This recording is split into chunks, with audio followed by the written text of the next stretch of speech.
ঈমান বড় না হায়াত বড়?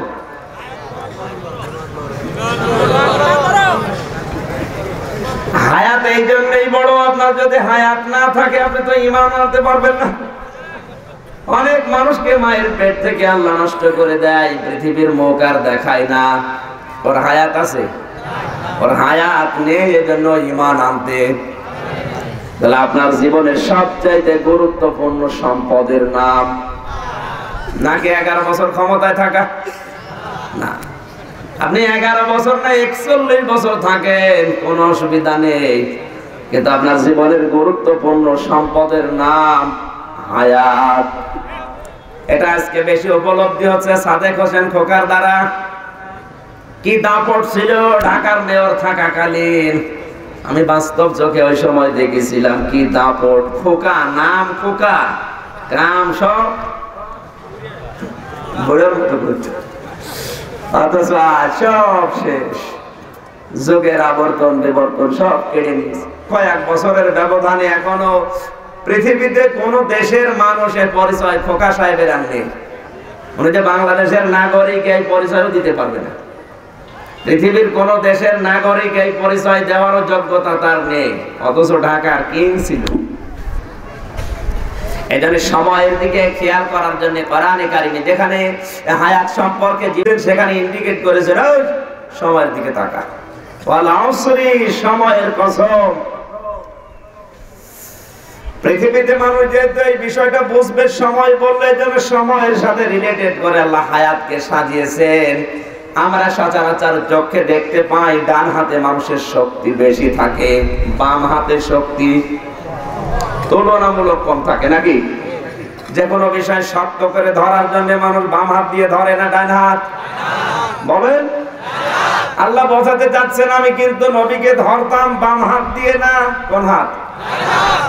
ডান হাত দিয়ে ধরতাম। কেন? নরম করে, শক্ত মজবুত করে ধরতাম।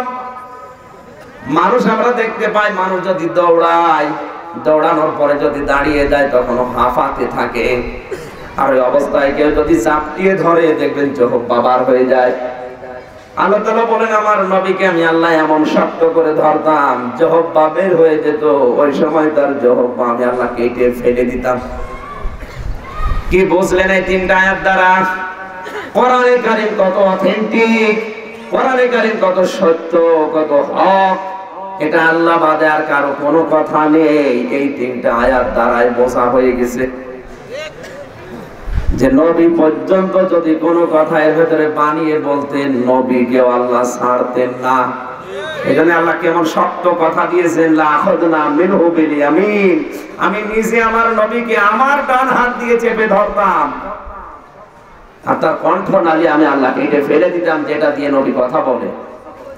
পড়া কোরআন শরীফ পড়লে আপনি কোন জায়গায় ইয়া মুহাম্মদ শব্দ পাবেন না। মুহাম্মদ আছে 4 জায়গায়, কিন্তু সঙ্গে সঙ্গে আল্লাহ রিসালাতের ঘোষণা দিয়ে তার সম্মান বাড়িয়ে দিয়েছে।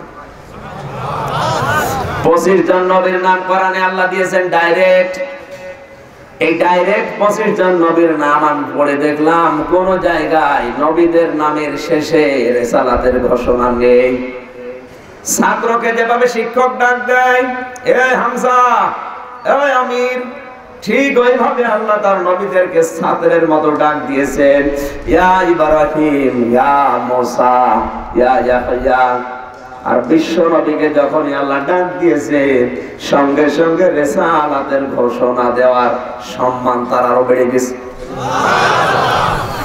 কোরআনে কারীম জানিয়েছে মুহাম্মাদুর রাসূলুল্লাহ ওমা মুহাম্মাদুন ইল্লা রাসূল মা কানা মুহাম্মাদুন আবা আহাদিম মির রিজালিকুম ওয়ালাকিন রাসূলুল্লাহি ওয়া খাতামান নাবিয়্যিন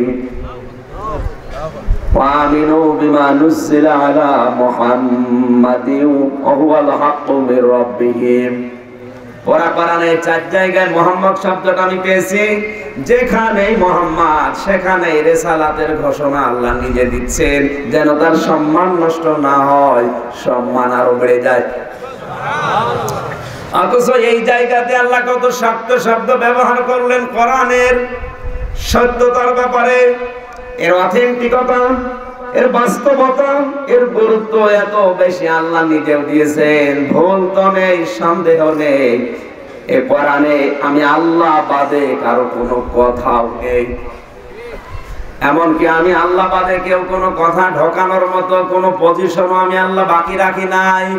লা ইয়াতিহিল বাতিলু মিন বাইনি ইয়াদাইহি ওয়ালা মিন খালফি তানজিলুম মিন হাকীমিন হামিদ।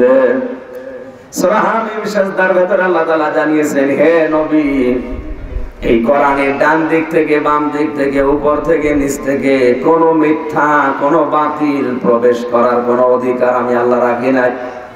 তার মানে কোরআন দিয়ে যদি কেউ কথা বলে, আপনার যদি বোঝার মতো যোগ্যতা থাকে, আপনি বিশ্বাস করবেন 100 ভাগ যেটা সত্য কথা।